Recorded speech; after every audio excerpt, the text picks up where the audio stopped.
තේකක් වක් කරලා ගමුද? බොන්න. අන්න හරි. මල්ලි අපි බොමුද?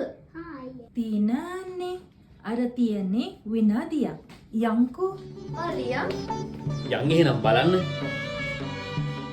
අර තියන්නේ බෙලිමල්. ෂා බෙලිමල් වෙනසකටත් එක්ක මරු හා. බොන්න පොල් කත්තේ. පොල් කට්ටි බෙලිමල් සීනිත් එක්කද? නෑ නෑ හකුරු මුලක් තියෙනවා. මල්ලි අන්න හකුරුත් තියෙනවා.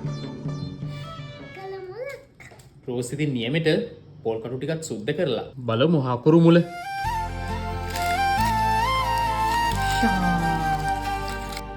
හකුරු බෑ දෙකයි.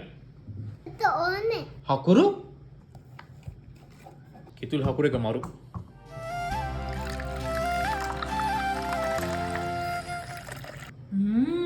සුවන්දයි. ඕකේ පොගොල කන්න නෑ බබෝ. මාලිටත් පුළුවන් පොල් කට්ටෙන් බොන්න. රසයිනේ. බෙලිමල් හරිම ගුණයි. කාලෙකින් බෙලිමල් බිව්වේ. රෝස් තමයි ඉතින් හොයන් ඇවිල්ලා තියෙන්නේ. බිලිමල් හරිම ගුණ යන්නේ. බෙලිමල් වගේම හකුරුත් එක්ක තව බොන්න පුළුවන් චාති ටික කියමු බලන්න. කියමු බලන්ද.